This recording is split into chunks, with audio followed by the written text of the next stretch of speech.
Any response to President Trump is illegal? Well, the end of that was not helpful. COVID is not here to stay, but it may be here to stay around the world, but it's not here to stay the way that it is now. I don't know that he helped any messaging there, but let's get into the money.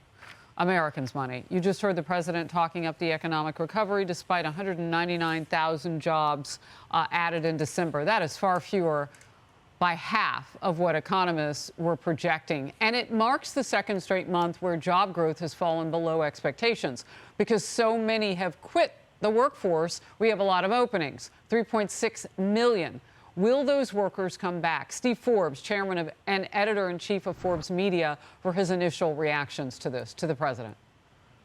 Well, it really is about, a lot of it is a fairy tale. He ignores the fact that before the COVID crisis hit, American unemployment was lower. Lower income people's wages were rising at a faster pace than the rest of the workforce, and things were going in the right direction.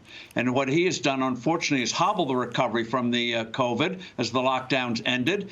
His war on oil and gas, for example, is raising energy costs, which hits everyone. His so-called Build Back Better, which is, I think, is the Biden big bad bill, is the proper title. The massive tax increases there would hurt job creation and hurt the growth of the economy. The massive spending he wants and wants more of is going to mean more money printing, which is going to mean more inflation down the road as the Federal Reserve has to finance those deficits.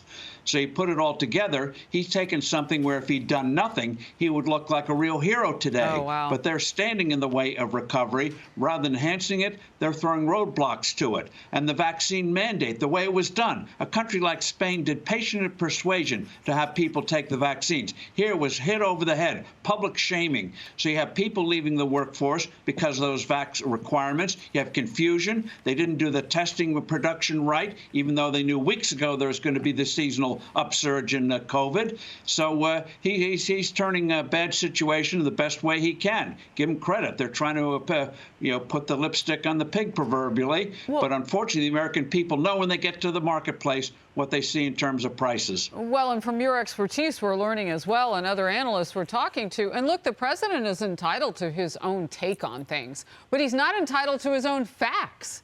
I mean, that's the challenge here, right? We know that in October, 4.1. We know that in December, 4.5. People quit their jobs. And some of those places have gone out of business. So, I mean, the openings may not always match how many people are leaving the workforce is what I'm reading.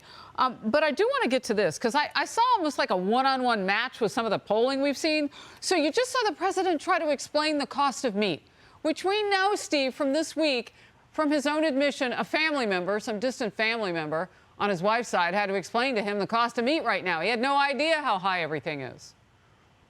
Well, that's right. And that's the bubble they're in. They don't realize what's happening in the marketplace. That's why a couple of months ago, one of their officials said, oh, rising prices show that people are earning more and people are spending more. That's why prices are going up, ignoring the fact that the increase in prices is exceeding most people's increases in wages. And the meat thing, you know, they're going to be scapegoating in a few weeks when prices don't go down. They're going to be blaming, just in Roman times, they blamed Christians for inflation. During medieval times, they blamed witches for inflation. Now they're blaming meat producers, oil producers, gas producers, and the like. The finger really points at them, but they're going to be trying to scapegoat to avoid blame. I don't know if you sent a fruit basket, you could get mirrors put in it for the White House so they could see themselves, at least, from what you're saying. Mike Rowe, real quickly, said this yesterday. Let's watch. This is a conversation about our workforce and the imbalanced nature of it, and the way that that's going to impact every single American who shares my addiction to smooth roads, indoor plumbing, affordable electricity, and so forth. Steve. Well, the president talks about his great spending bills on infrastructure. As you know, that so-called infrastructure bill only won about 8% actually went for real things like highways and bridges. The rest for all the other things that had nothing to do with real infrastructure. So if they want to focus on real things, have a real infrastructure bill, remove the obstacles to building roads and bridges, which are still there and which they don't sufficiently address. Real quickly, we're up against the top of the hour here. The president just said back and forth, oh, COVID's not here. Oh, COVID is here around the world. Oh, but not like this. That always seems to have an impact on the markets. Why? Well, because if you don't realize what the reality is, guess what? The markets don't like uncertainty, and they know it can lead to bad policies, which you've seen with this administration already, in the way they botch vaccines, botch testing, and botch the whole mask policy. And he talks about, we opened schools. Hey, they caved to the unions. Those schools should have been opened months ago, a year ago, but they caved to the unions. All right.